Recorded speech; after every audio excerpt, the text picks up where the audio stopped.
is going on? Welcome back to another episode of Opinions from Offside. It's been a little while. We shouldn't have left you without a dog beat to step to. I always think that. Do you remember that song? Yeah, I remember you singing it. Dust yourself off and try again. Yeah, always reminds me of that. And Leah, wasn't it? We have to apologise, first of all, for not being about for the last few days. I think since we started, this is probably the longest we've gone without recording a podcast. So, yeah, just work commitments. I've not been very well. And bit drained. Kanye's been going out on cold. You've been old, have you? They've been cold. I'll tell you, cold. I thought you said old. Cold. No, cold. How was the darts? I think people might want to know about the darts. The darts was epic. It was so good. It was such a good laugh. I would actually recommend anyone who's any sort of interest in darts. It's a good vibe. It's a good atmosphere. I can't wait to go to the next one. Premier League of Darts, I think it is in Birmingham. I think I'm going to go to that. Yeah. When is it? Yeah. It starts. I think it's definitely next year, but I think it's like February time. I think. Nice. I'm definitely up for going for that. Mate, I'm definitely up for coming if I'm over, just for the 4-pint jugs you told me about. Right, it's bollocks. It's brilliant. It's brilliant. Yeah. So, and to be fair, it's probably a little bit more than 4 pints. I think it's a bit more than 4 pints. Do you reckon? Yeah, definitely. Especially when your mates leave theirs to you and all. Oh, we're making snake bites. Get it up, yeah. There you go. That's why they pissed off home early. Backdoored it, 3 of them. Shit houses. Disgraceful. That is disgraceful. It's yellow. So we had some really good feedback on the 1 to 11 series and on the Inter one in particular. We've got a couple more lined up.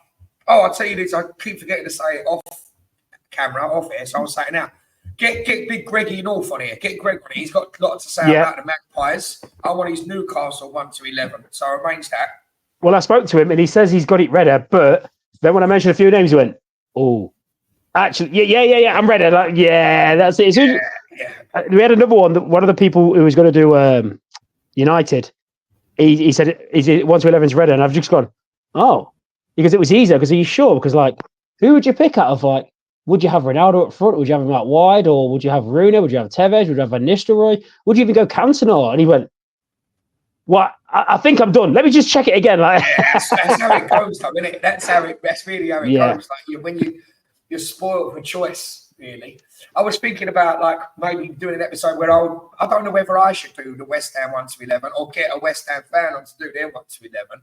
But in some of the players that you'd want in there, like Ludo, like Ludek McCloskey, or further back than that, like Phil Parks or Julian Dix, they're like pre-Premier League era, really. Like they're yeah, but it's your team. It's your team, innit? Yeah, so we're going to let that go, like. Sort of yeah, I mean, Dix did play for you in the Premier League era. He's just a different Julian Dix, wasn't it? But I'd say that's fine. I mean, I don't think the Gambling Commission's going to get involved in it. You know what I mean? Don't think Chat AI's got it sorted yet, so I think we'll be fine. No one's pressing charges. There's no dark arts going on. Not yet. I mean, we do love the dark arts. I mean, there's some people that are very good at the dark arts. The dark arts, and it's a seamless transition as we do, because today's subject is going to be the dark arts in football. So what springs to mind for you when we say the dark arts? How would you categorise that? The first thing that springs to mind when you say dark arts is there's one prick that I played against. Bear in mind, I played for, I think it was Saffron Dynamo, I played for at the time, playing a Resi game, and this guy was talked about like, "Oh, he's got like 30 odd goals, he's so good. I'm like, sound, bring him, I'll mark him. So I'm playing right centre back of a 3, man marking him. Literally, and I mean pocket, I was massively unimpressed. Like, how have you scored 30 goals? You're shit. Like, so obviously he's a good player for that standard, but he hasn't got that ability to step up. So I've obviously marked him out the game. We're winning 3-0 or something like that. I've obviously marked him out the game. Not obviously, but you know what it was? Like, I thought the way he come across as well, because he walked in there, he had the bright green boots. I thought, oh, here he goes, because he's a hazard. Yeah, can I just say, back in the day, so again, I'm a little bit older than you. Like, it used to just generally be like black football boots, like when you had the Predators on a Puma. If you were wearing coloured boots, you had to be some G. Because you thought you was the shit. You thought you was mate. The shit. I mean, absolutely. If you had white boots on, you thought you were Benito Carboni. That's all I'm saying. Yeah, he had it in his locker though. He had it in his locker. Yeah, he's like So this guy, right? So I've got him in the pocket, right? And clearly the manager's screaming at him, like, because he's not had a sniff all game. Every time he's got the ball, I've just been on him. Like, I've not even focused on anyone else. I thought, you're the man. Let's have you. Didn't get another. I've had a couple of where I've been able to put a bit on him, whatever. But all fair. Nothing's been harsh. Like, you know my game. I go as far as you go. Like, that's it. If you want to play dirty, I'll play dirty. If you want to play football, I'll play football. If you want to play whatever. They've got a throw in. I'm stood behind him. And then what he's done is he's looked at me. Like, so I'm touch tight, hands like just slightly touching his back, but I'm not pushing him, just like touching his back. Touch tight. He's looked at me, seen how close I was, and as the guy's gone to set the throw in, his hand's gone back. He's just got his foot, lifted his foot up and tried to stamp on my foot, and he'd gone for the metatarsal on the top. He basically gone to do me, right? But clearly he hasn't. So as he's done that, I've gone, what are you doing? He's got the ball, flicked it round the corner, and I've took the ball off him. Mate, if you want to play that game, we'll play that game. Yeah, let's play that game. All right, mate. Wash my hands together. What happens? He switched his sides. I switched sides. Mate, I can go this side, it's not a problem. Yeah, whatever. I don't mind. 2 minutes later, he come off. Oh, really? Didn't want it. But the fact that he purposely gone out of his way to snidely injure me, I think and then didn't want it. Like, what is wrong with you? And that's the first thing that pops into my head, dark arts. That is something you've done because you've come up against someone where you think, you know what? I mean, it could have been having an off day. And you thought, you know what? Rather than just going, I mean, I've told you the story about me having off days. Jesus Christ, the referee tried to big me up. That's how bad I was playing. Yeah. They called me the shit tightest bramble, which did my head in. I didn't think there was one. And so we've all had bad days, but you just go back to your basics, right? You know what? I'm just going to get the ball and play it simple. Just get the ball, play it simple. To do something like that, I just think it's sneaky. And then that was when I was like 19, 20, when that started happening. And as it's gone on, you see more of the dark arts. I mean, the stuff that Arsenal do can be classed as that. But I think it started with Bolton. Yes. They used to do a lot of corner stuff. I mean, you could even go as far as Wimbledon, because Fashion, you loved an elbow. That's true. Yeah. Vinny loved to get physical. I mean, all those players at the crazy gang, Cunningham, Barton, Kimball, all loved a bit of orgy boys. I love a bit of that. Yeah. Oh, he was just a prick there, wasn't he? Yeah, that was dark arts. What he did to Pedro Mendes, just a prick. But I mean, for the younger viewers, you could look at the dark arts and say the Tyrone Mings Zlatan incidents. Yeah. You know, when Mings stood on his head. Now, even now, was it on purpose? I don't know. But Zlatan dropping the elbow, he knows what he's doing. So he knows what he's doing. I don't. You being a football scholar as you are, you probably would have seen this. But I was educating my little boy the other day, educating Ronnie on Julian Dix. Obviously, he knows all the new players, whatever. Yeah. Like, actually, well, I say that it blows my mind sometimes, because he was talking about we're walking the other day, and he was talking about like how many goals did Pele score in how many games. And he was telling me, I was like, how do you know about Pele? Yeah. You know what I mean? Like, and stuff. But then he was going about the captain. He was talking about like Bobby Moore and Jeff Hurst and like people that were like in the 60s. And I was like, how do you know that? And it later dawned on me, it would have been from like YouTube and stuff. So he watches like Sidemen and other things, you know, like, so. But I was educating him on Julian Dix. I'm going to try and. Did you ever see the Julian Dix tackle on Spencer, the Chelsea player? No, you keep threatening to show it, man, but you never do. Right. So there's a couple, right? There's one on this one's on David Rush. I'm going to try and show. Right, I say tackle. It's not even a tackle, right? I don't know if I can get this one. And watch him go over to the right. How's this? Did you see that? I mean, it's a 50-50. What, as to whether he lives or not? Like, Jesus Christ. I'm pretty sure Shawn Michaels does that as a finisher. He does, doesn't it? That is some absolute sweet chin. That's crazy, isn't it? And I've got to try and quickly find you the Spencer one, because it's like beyond a joke. There's one that popped up today was Graham Lasso on Danny Mills. It's bad. Like, he's lucky, like, he literally, Danny Mills is running for the ball. Mills gets there first, and Lasso comes in afterwards but he's gone 2-footed just behind the back of him, and he's like sort of hit his calf muscle rather than the actual leg. Like, oh, mate, that's not dark art. That's just being a prick. You're supposed to be a professional footballer. Like, treat other. I couldn't imagine you walking up and just banging someone around the back of the head with a microphone. I felt like it. Because but you. But you're professional. You'll do that when the lights go off. It's fine. No one's watching, yeah. So this was the one I was referencing, right? Watch. That's nothing. Grow up. Stamps on his head. No, yeah. Look. Watch. Yeah, but you could get away. Did he mean that? Because that's naturally where he'd foot come down. I'm not even sure he got sent off for either of those things.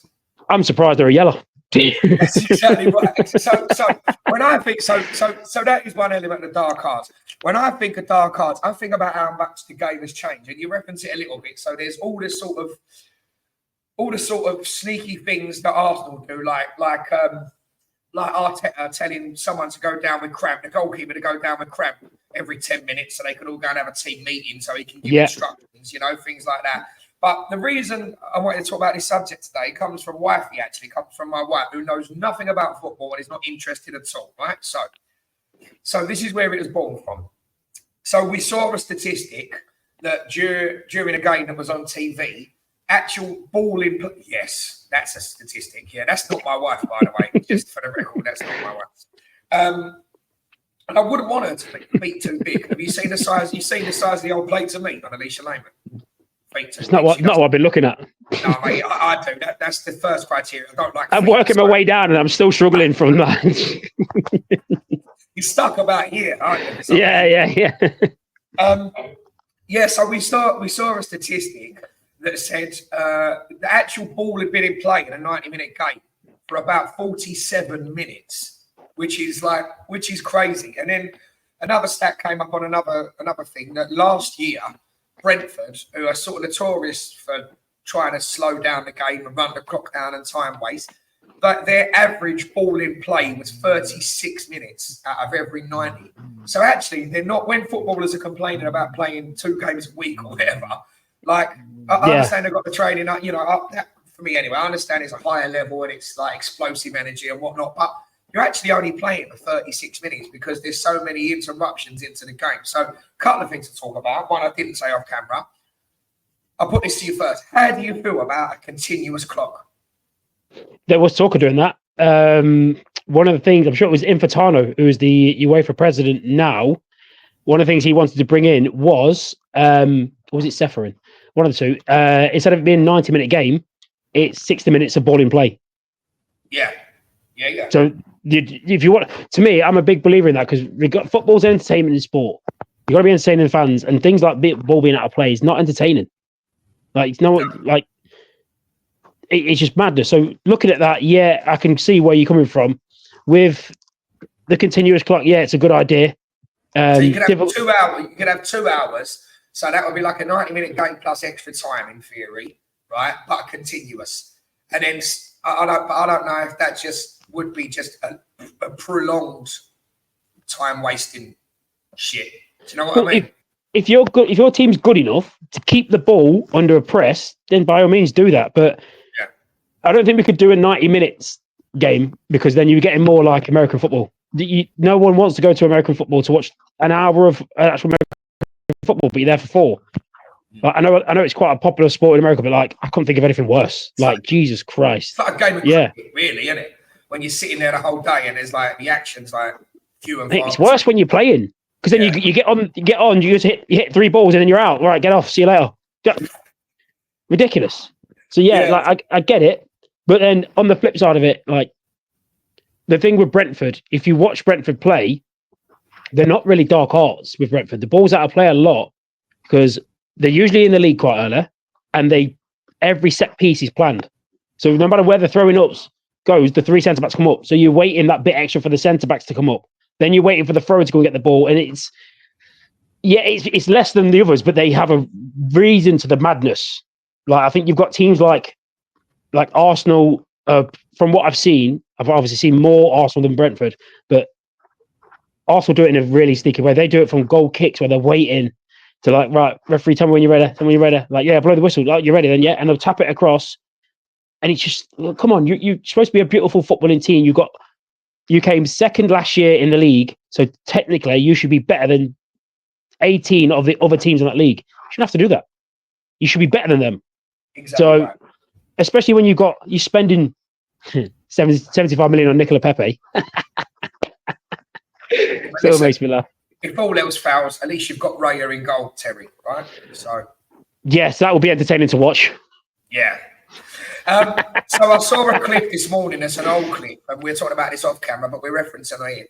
It was John Terry saying that Mourinho was like a scholar for detail, attention to detail, and he was saying basically there's a rule, or at least there used to be, where if two defenders go up together and collide, and they both go down on the floor, the ref can't send them both off the pitch for treatment, like two of them. Mm-hmm.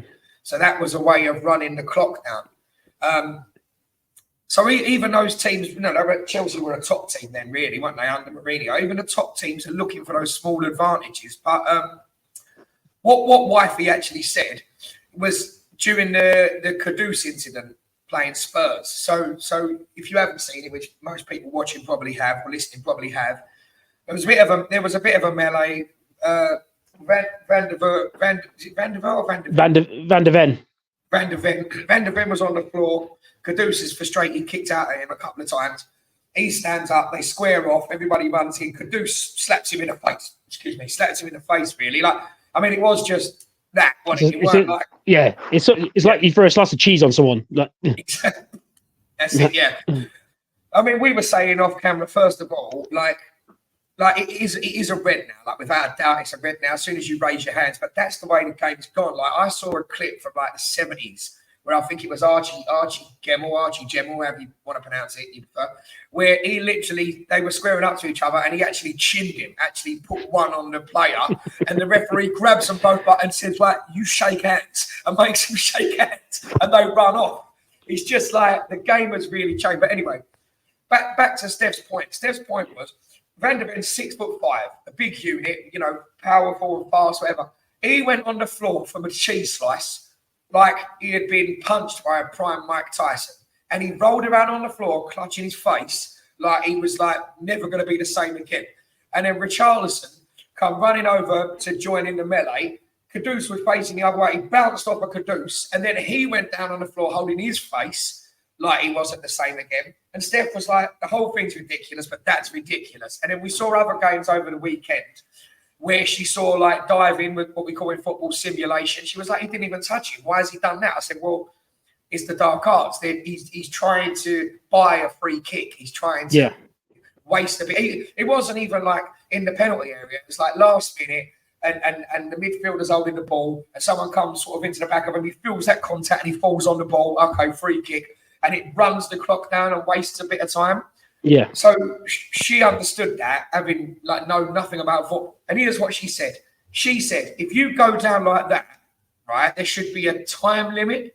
And I'm not talking about like going off for treatment or whatever.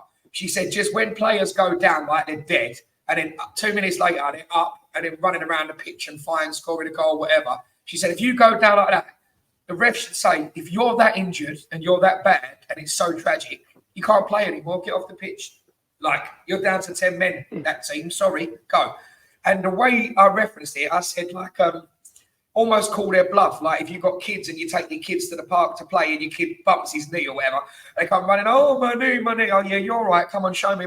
Okay, go and play. No, my knee. Okay, let's go home then. If you're too injured to play, if your knee's that bad, let's go. Oh, no, I'm fine. And they run off and they play, right? And you gave us another analogy for that, didn't you? Yeah. It's as if like you try to feed your kids and they're like, oh, I'm full up. Can't eat any more of this. All right, so you don't want no dessert. Oh, yeah.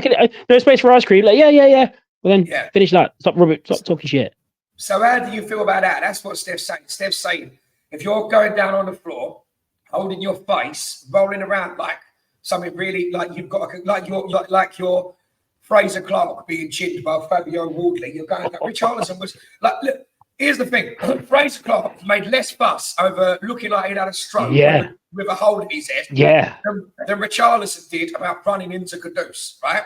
So should we go in football? Okay, you're that fucked, are you? Oh, you better not play anymore, then get off the pitch. don't you think it would stop it? Well, I think you've got two ways to look at that, right? I'd look at that. The first one with what Steph's point is, if you're injured, you should go off the pitch. Right. Maybe if we're making all this stuff about concussion injuries and stuff like that, how careful we have to be, maybe it should just be injuries in general. If you're down for more than a set amount of time, listen, you need to go off as a temporary sub to get proper assessed and have an independent assessment team there. If you're rolling around on the floor screaming, you need checking, because you might then get up and think you're fine, but what if you're not?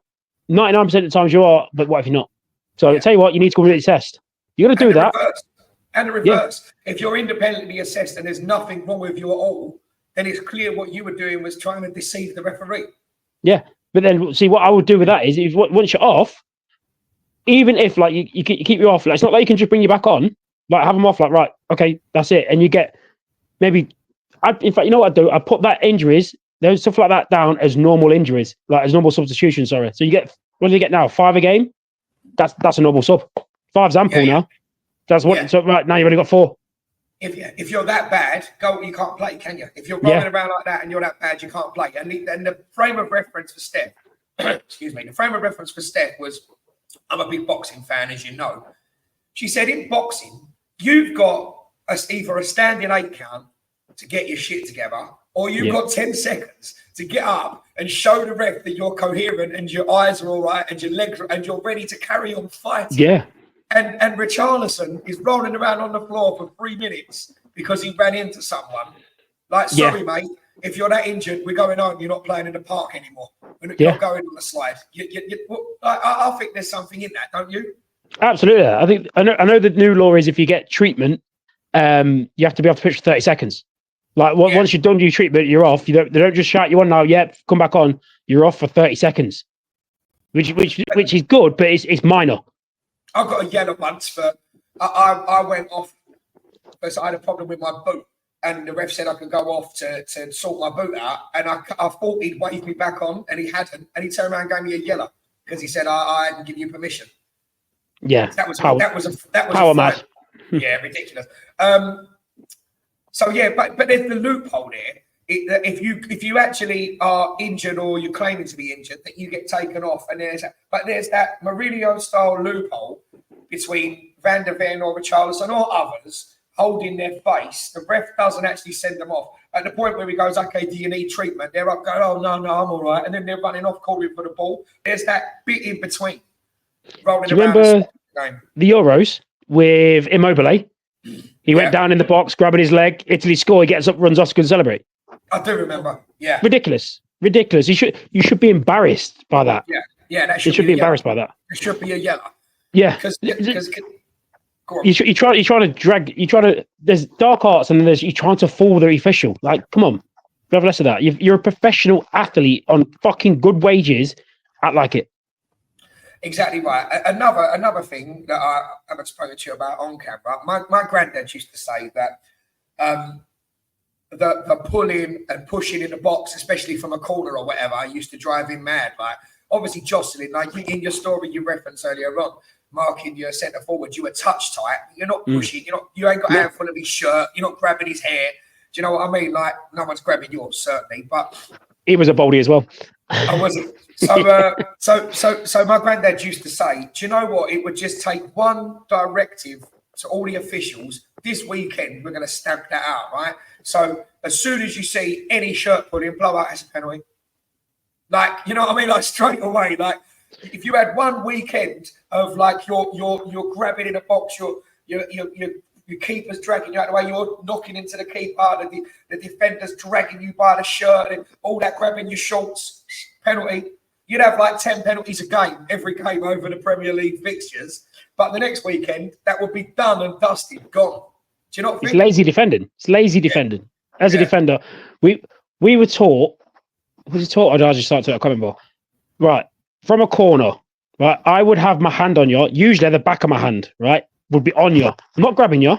The reason why I've got the back of my hand on you is because I can now look at when the ball's coming off. I know where you are. So as you move, I can feel you moving. I'm not grabbing you. I don't need to grab you. No, you see quite a reference. It's basically like your rangefinder, like a jab in boxing. Yeah. So I don't know why players don't do that. Or what they should do is go, right, this is the situation. Let all the clubs know next year, this is what's going to happen: is the grabbing and stuff from corners is going to be clamped down. We have VAR now, so we can see, was the contact initiated by the striker or did the defender grab him? It's lazy defending. And bear in mind, let's not. I think people forget, because we have so many corners and we see so many corners, that the corner is being given as a forwards, as the attacking team's advantage, and that's coming from a defender, because they've got into a position which has made you put the ball out of the side rather than the back rather than the side.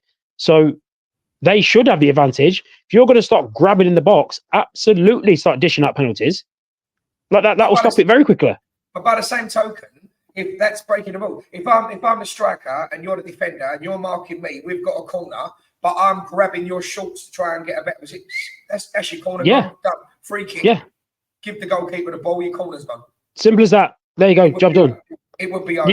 You could absolutely have fair corners where it's like, right, it's contested and it's an attacking. Like, so some of the stuff you see, like, is like, say the incidents just at the weekend, the Saliba incident and who was it? Tossing at Liverpool, where they've both similar situations, players running through. They've not even grabbed their shirt. They've like sort of flicked their arm, right? They do a lot worse than that in the box. But one of them was a red, one was a yellow. In the box, they just let it go. Ridiculous. Yeah. Just do it properly. I would much rather mark someone properly rather than focus on grabbing the man. Let me go and attack the ball. Because if you notice, a lot of the time, the ball comes in and it bounces. Because as soon as it misses the first man, it sort of drops and there's no one there because everyone's focused on let me grab my man. Just fucking head the ball away. They're more interested in grabbing each other. That's another great discussion point. I'm bemused by the way modern football has this whole in the box, out of the box thing, where you could commit a foul attempting a tackle on the halfway line in the centre circle, and that's all right. But as soon as that same tackle, you could move that tackle to just inside the 18-yard box, and all of a sudden it's a penalty now. And this whole thing about contact, was there contacts? Like, well, first of all, in the rules of football, contact is not relevant. And I'll tell you why. Because if a player is fouled and the other player stands up and swings a punch at him, but it misses him, he's still committed an offence, right? So why was there need for any contact? If you're dribbling a ball in the box and I come over and intentionally try to 2-foot you, but you jump out of the way, I've still committed an offence, right? Because of the intention. So contact is nonsense, first of all. Second of all, if you're going to say contact, it's a contact sport, right? So me and you could go shoulder to shoulder down the wing. If I'm running down a channel, you come over, we go shoulder to shoulder to try and outstrength each other for the ball. That's fine. But if you do that to me 5 yards away, the other side of the 18-yard line, I can then fall on the floor and claim that there was contact in the box. It's a penalty. Like, ridiculous. It's not clear. No, it's not clear. And the rules have changed. So I don't understand this context between a fair and legitimate challenge for the ball in the centre circle. You take that same thing and put it in the box. All of a sudden now it's an offence, it's a foul. Yeah, you've heard the commentators say where he's clipped him, but it's not enough to go down. Well, it is. Like the footballers are moving it. This is from a defender. Like you know, I'm on the defender's side, but if I always look at it is if there's contact or have I done something with it, the intent of winning the ball, not hit the ball, but purposely put him off, like miss like what he's doing. So I remember a few times I've been given fouls because I've had to hurdle a tackle, like because they've just tried to take me out. Like now, that was when I was younger. But so I can understand if you can try to take someone out. But if I try and win the ball, do not get the ball, but hit the man. That's a penalty. Doesn't matter where it is. Like this, I don't know if you've seen the penalty incident for that Liverpool got, the second one that was overturned by VAR. The first one didn't seem like a penalty, and that's from a Liverpool fan. Let alone the second one. The second one was given, and then it was overturned, but the first one still seemed soft. Like, it was crazy. So it should be the same. If you're committing a foul outside the box, it should be a foul inside the box. You know, on that sort of thing, with what you're saying there, the thing that bothers me more than that is with the diving part, they get away with it. Oh, there's not enough contract. No, he's tried to deceive the referee because I've not touched him. If I do that, that could be a red card. I could be out of the game. But he just gets, no. If you get caught diving, you should instantly get a yellow. If it's proven by the video, you should get a 2-game ban straight away. No if or buts. See you later. So that's our next subject, diving divas. This whole thing on diving, right? So there was an incident also in the West Ham game where Bowen went through.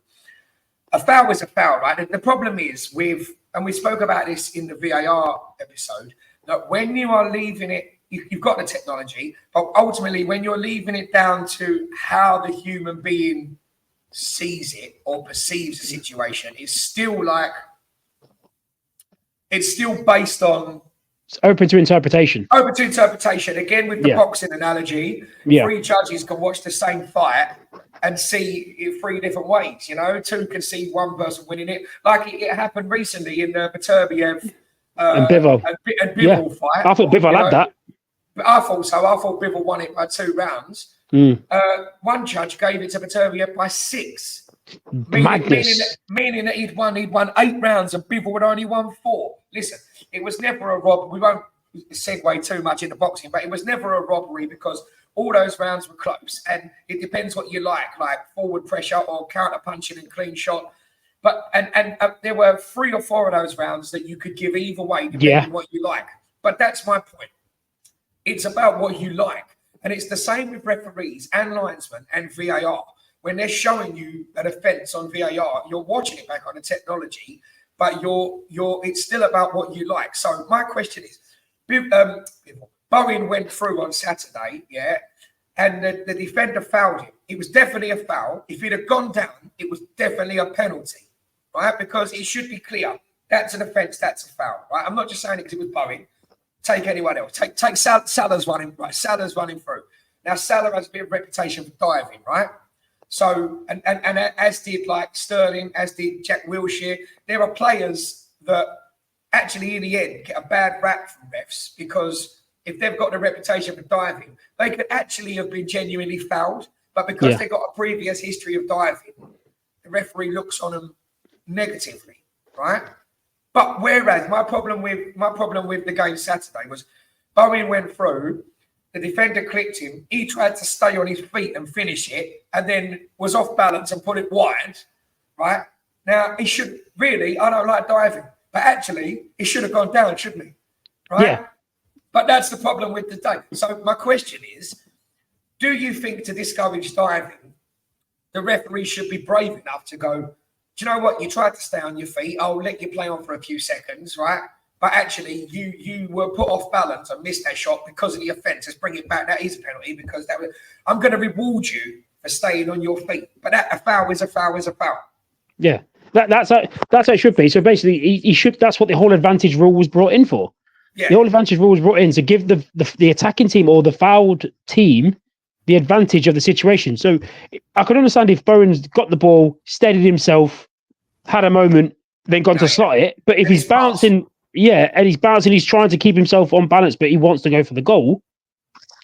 Listen, good try, bring it back for the free kick. But this, to me, goes back to why the first part, the dark arts, the Van der Ven. You know why he's gone down? Because he needs to show the referee he was down because the referees won't give it. So you need to take that away.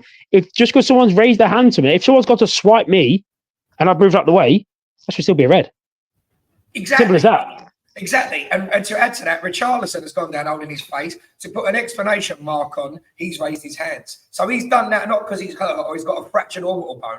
He's done that because he's trying to get him sent off. So I'm even saying you should, with the benefit of VAR, you shouldn't even need that shot to land. It should just be the intention, off. You shouldn't even need to give Bowen or the attacker the opportunity or you shouldn't even need to play on to see where the shot goes. Soon as that defender takes a nibble at him, whether he goes down or not, at that point it's a foul, right? See, I get the first part with the swipe. That's what we've got VAR for. Yeah, absolutely. That would stop the players having to go down and look like fannies, right? But the Bowen thing, let him play, but give him the advantage of if you like they do in rugby. If rugby, the advantage can be 6, 7, 8 minutes. Because do you have the advantage from the position you were in? No, bring it back. No advantage there. Bring it back. You get so long, we get so as in progression. So if I'm Bowen and he's clipped me outside the box, set me off balance, let me go, see if I can get the goal. But my advantage, you know what? He's not gone in. Right, it's okay. We're going to bring it back. forward. The defender, you've clearly stopped a goal scoring opportunity there by stopping him for doing it. It's a red because you've not gone for the ball. You've stopped him. See you later. Yeah. That to me is crystal clear how it should be. Correct. But the decision should be made the minute that tackle goes in. Right? We'll see how it plays out. No, but we can see how it plays out, but it should be in his mind. At that point, it's a foul, and it doesn't matter whether you hit the deck or not. That was a foul. No, but if you're doing that, allows players to stay, because footballers, especially the top level forwards ones, like the ones like your Salahs and your people like that, they get goals. They're good because they're greedy. Yeah, like yourself, you greedy. So if I've got the chance, if I'm going through, I should not have to think, right, he's clipped me there. Like in that split second, right, if I go down now, that could lead to this, that. But then I want to go and score, but I can get the ball. It should be play if you can. I've seen it. Yes. That's what you have to do. That's exactly what I'm saying.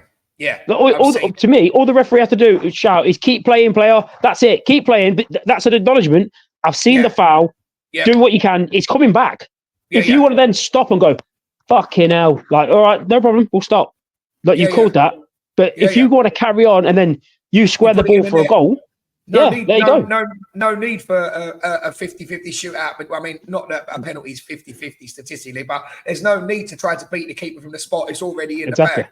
It's already in the back of the net. Speak to the defender. So listen, that's it. Wherever, if it's in the box and he's generally trying to play the ball, you still get the yellow card because we've seen what you tried to do, right? Yeah. You've understood that, but no, I think referees need to be brave. I don't know if I'm pretty sure. To me, that's how advantage should work.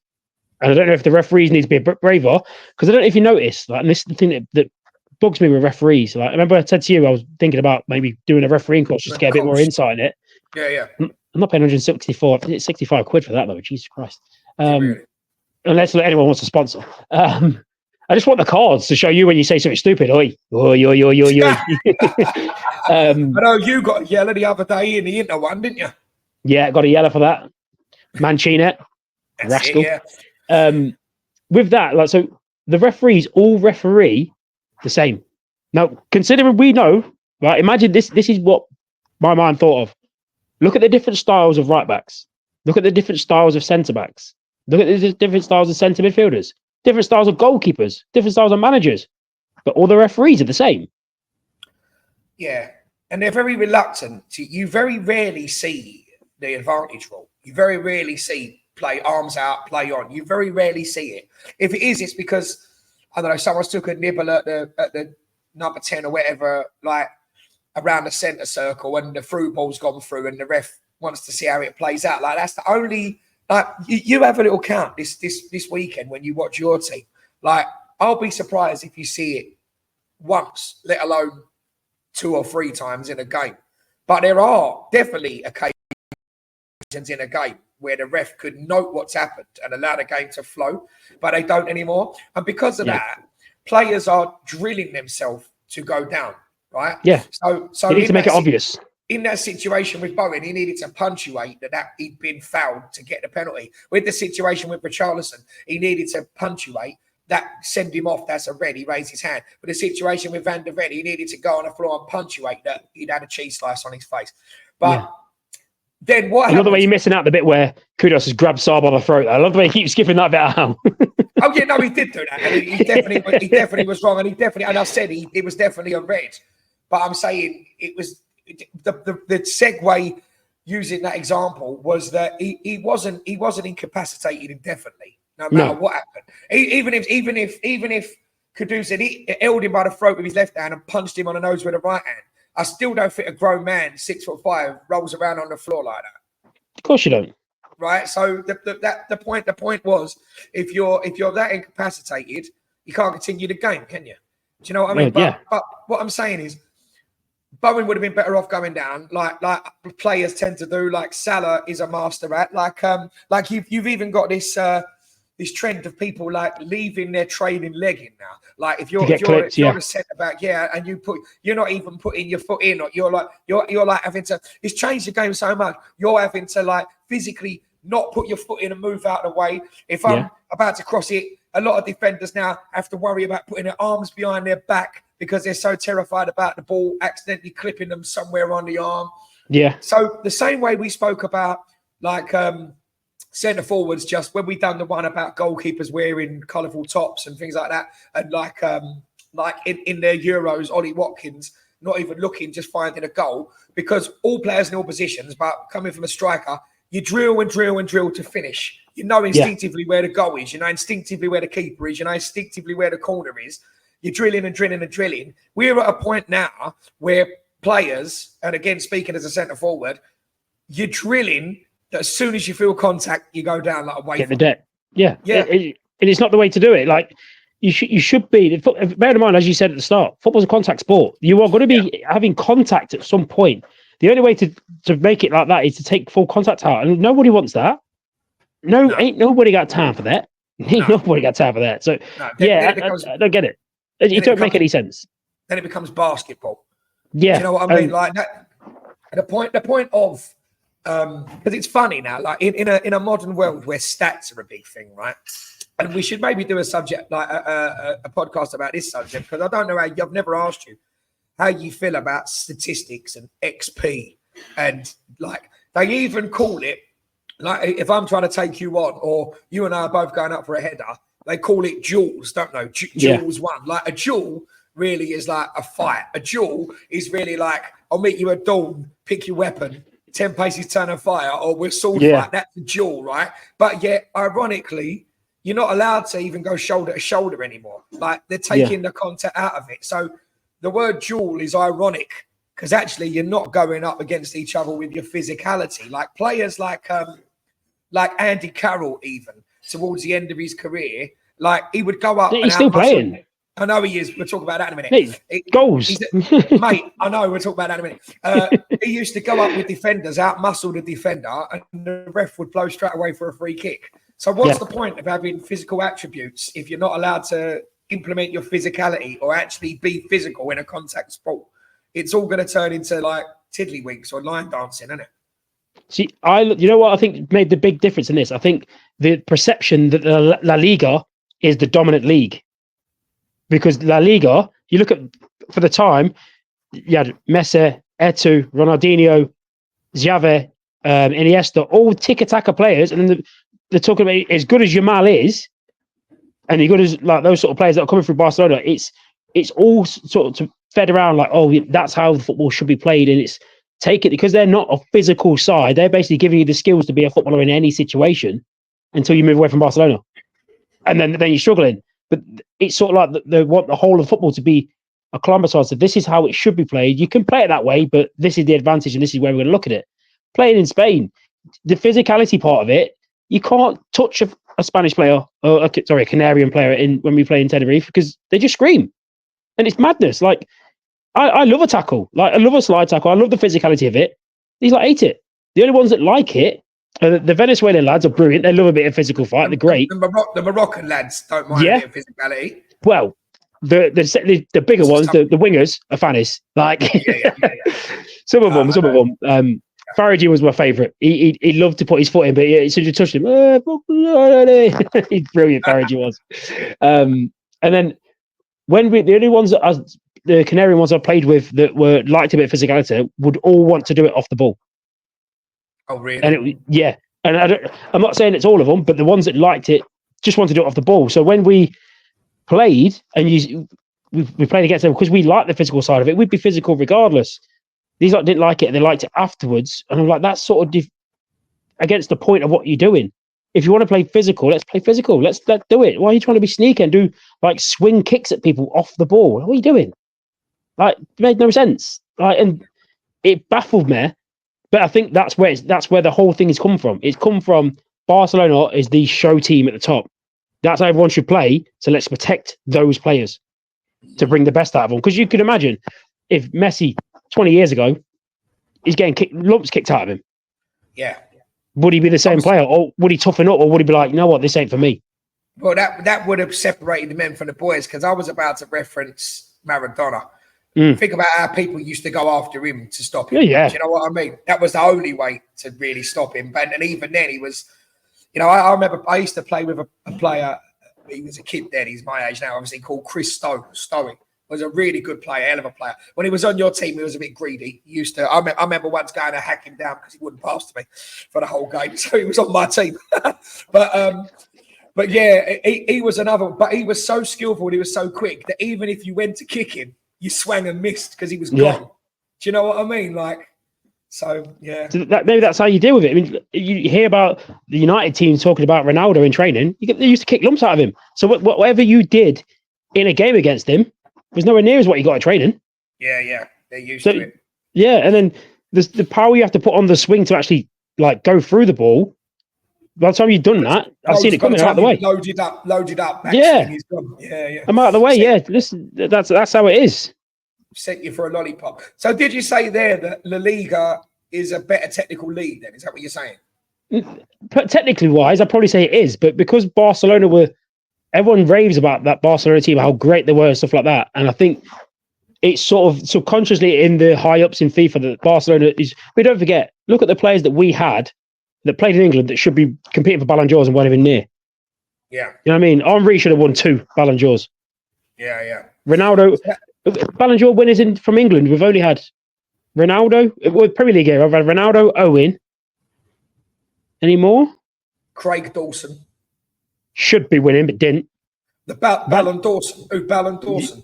Yeah, Ballon Dawson. Well, we've had Van Dijk was second. Ronaldo's had a second, I think, at United. Salah's not even hit the top 3. That's mental. That's crazy talk. I don't think Drogba was anywhere near it. But look at the Man City team. Like over the last 5 years, De Bruyne has been insane. Haaland's been a monster. I think he was second last year. Was there second last year? And you've got Rodri has been a monster. The first 2 years of Ruben Diaz, he's been brilliant. Kyle Walker's been an ever steady.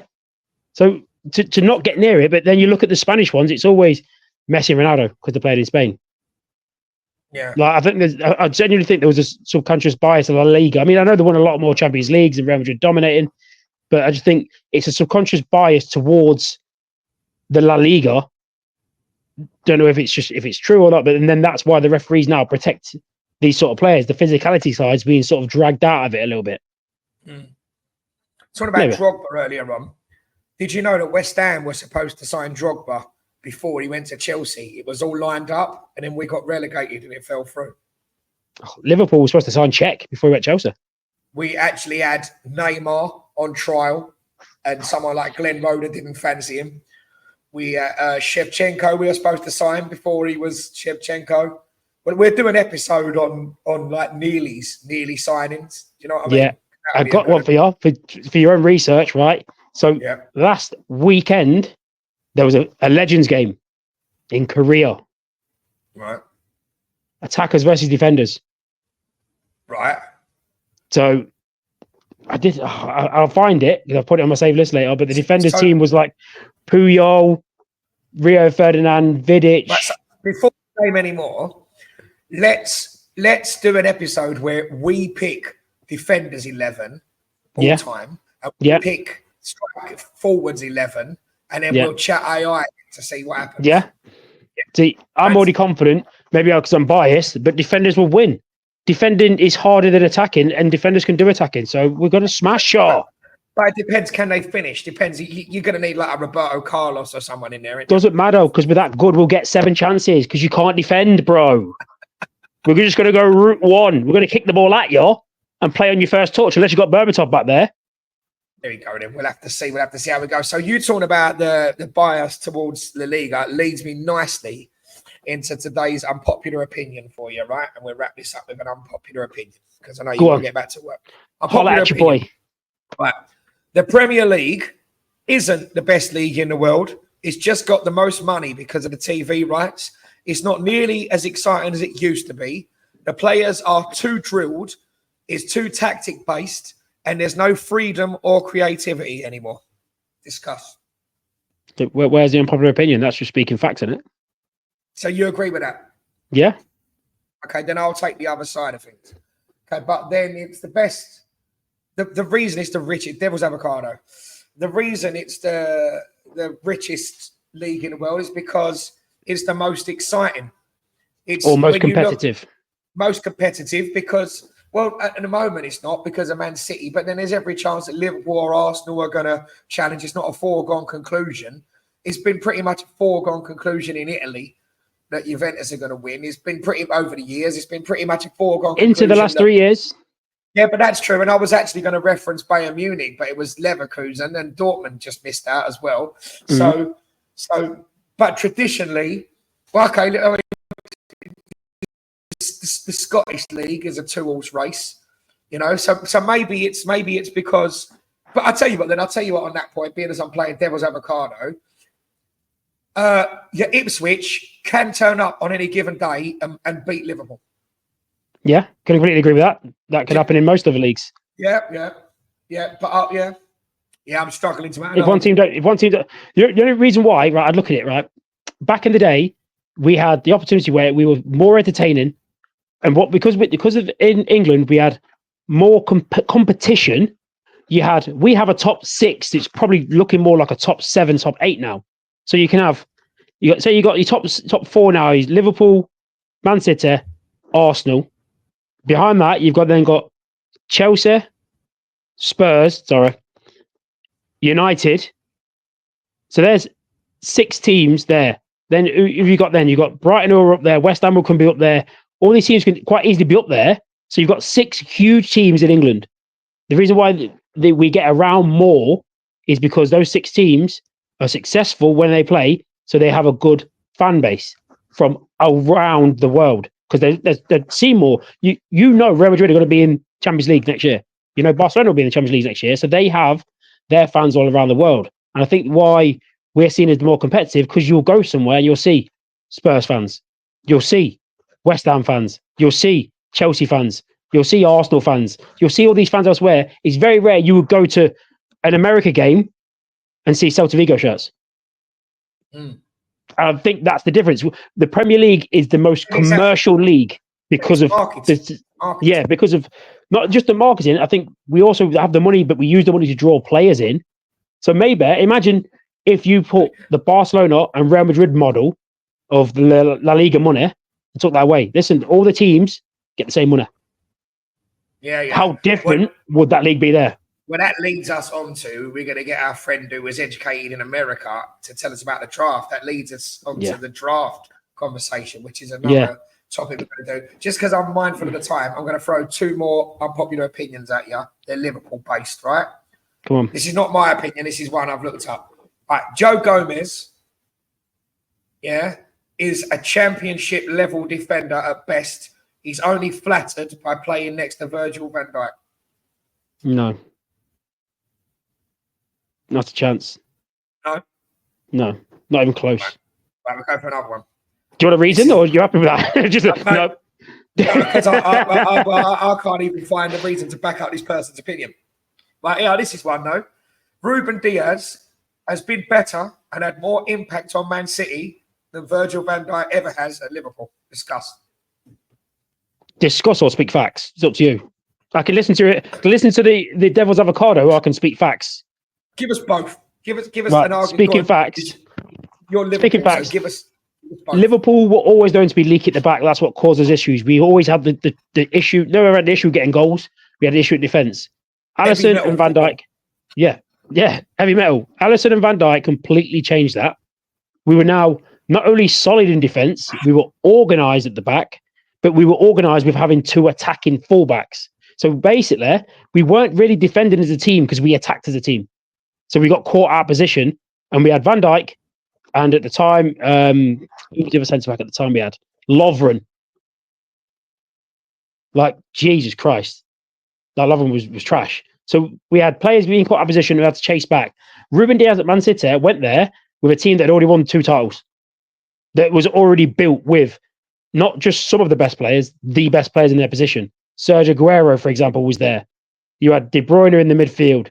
You had David Silva in there. Maybe you missed David Silva, but then Rodri was there, or Fernandinho was there. You had Kyle Walker one side. You comparing, I think that's comparing to me a ready built, already successful team to a team that's a nearly run. Van Dijk going into Man City's team, Man City would have probably won more titles. Ruben Diaz going to Liverpool team, we probably would have won a title. That's the difference for me.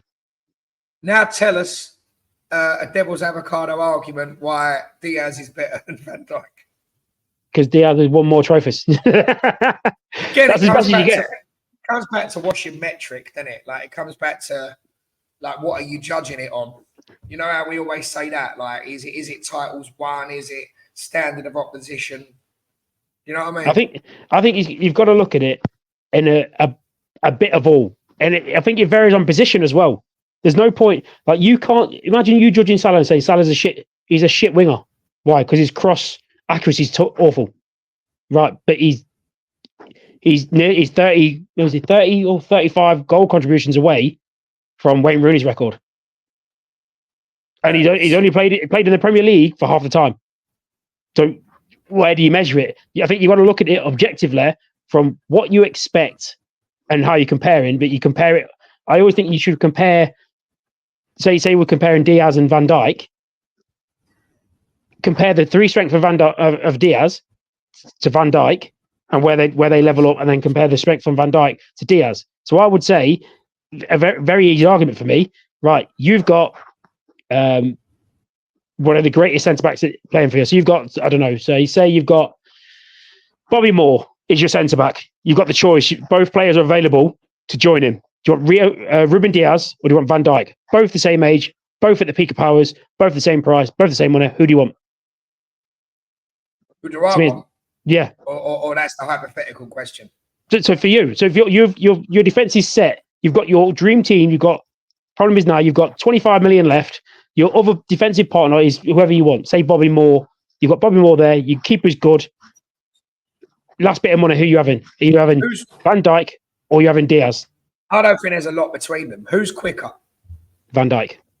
And I'd go for Van Dijk because Bobby Moore read the game but didn't have the pace. So that would be a perfect compliment. So what if you had someone a bit? So you had Bobby Moore with pace. Would that change your mind? No, I'd still go for Van Dijk. Then to me, that's not an argument. I've even changed it to help Diaz, and it's still not an argument. Yeah. Before we wrap up, supposing I was to say to you, Peter Beagrie. Peter Beagrie, he got around the lower leagues for years. Danny Cadamartra. Right, and if I was to say to you, Robbie Blake. Ooh, that's it. I don't know if he played for the team I was thinking.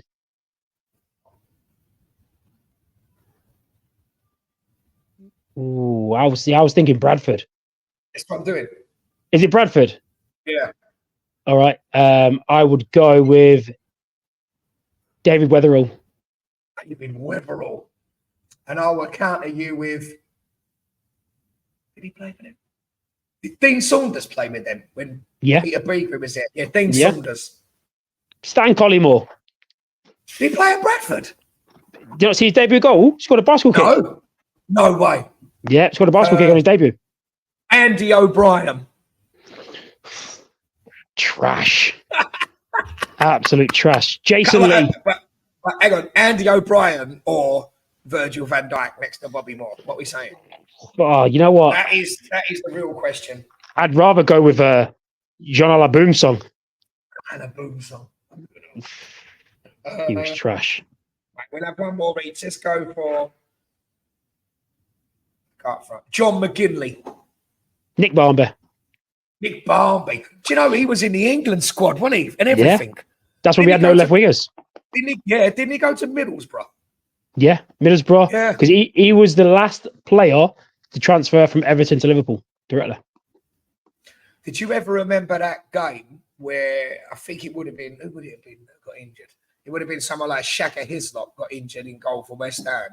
And a young Stephen Bywater came in. Yeah, and he had spots and everything. Just a bit like 16, 17. Yeah, Kate came in and we beat Bradford. The goal had everything. We had a sending off. We had a keeper injured.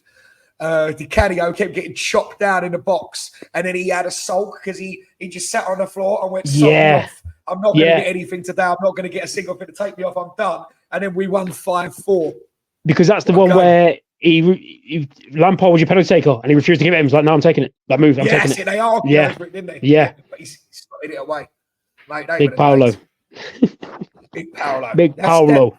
that's another subject for players that were broken. Like, you know, it's like I feel like Paqueta, like he's got his flaws. Without his flaws of being inconsistent, if he was Bob on it, like I'm using your terms, if he was Bob on it every game, he wouldn't be at West Ham. And it was the You even same said with that like Canio. Leicester, Bob on it. I know I did, Bob on it. But like Di Canio, like he was broken. If it wasn't for his mentality and whatever, like the whole pushing over referee Paul Walcott or refusing to travel and being injured for away games, if it was up north and he couldn't be bothered to go, if it wasn't for that brokenness, he never would have come to West Ham. So that's a good episode for another day. Well, to me, that's a good thing to talk about, because I think what I would throw in there is that's the focus. Is he any more broken than Ravel Morrison? And Ravel Morrison probably had more talent. The difference was Di Canio knew where to focus and when to focus at certain points. Ravel didn't have that. He was completely gone. Well, I'm only half gone, and that was the difference. But the other point of that was if Ravel Morrison wasn't broken and he was a model professional and he was doing a Lampard, staying behind, getting his spikes on, doing extra sprint training to be faster and hitting 100 free kicks and 100 penalties when everyone else had gone home, he'd be at Man United, wouldn't he? We never would have got a chance of him at West Ham. We'd have had no chance. It'd have been a better player than that. Crazy, mate. It's been another good one. It's been another good one. Thank you so much for joining us. Anything to leave us with? Anything you want to add, Kanye? Before no, you know the usual spiel, guys. Get on there, like, subscribe, get your comments in there. Get on the YouTube. That's where it's all about. Just get all the videos, and you can play them all in one while you're doing whatever you want. Big shout out to Ali Mitchell, who keeps sending me that he's pictures that he's downloading the Spotify, listen to it in his car. And he said he's sick of my voice, but he carries on. We need to get Ali on to do his Rangers 1 to 11, and we'll get a Celtic on to do a 1 to 11. That's what we need to do. That's another subject that I wrote down we didn't talk about, and I'm sketchy on the details, but we'll do it another day. We need to talk about the Old Firm game, not allowed a crowd. They've got to do it behind closed doors, haven't they, for some reason? I thought that the new one was you didn't allow any away fans. That's what it was. No away fans. Yeah, so you couldn't do that. Couldn't do that at Man City because then you wouldn't be able to fill the stadium. Oh, and you know what you're talking about? The Premier League being a brand like Mark. Yeah, I'll upset Tommy, but you even see Ethiopians in Man United shirts, didn't you? Yeah, because I give a lot of stuff to charity as well, so it's fine. They threw the Spurs shirts back, didn't they? They said no, thank you. Standard. I'd rather wear Julie's 40th hen pie, thank you. I'm all right with the flies on me. Anyway, listen, it's been a cracker. Thanks for joining us. Like and subscribe, get involved in the conversation. Until next time on Opinions from Offside. We'll see you soon. Keep bowling.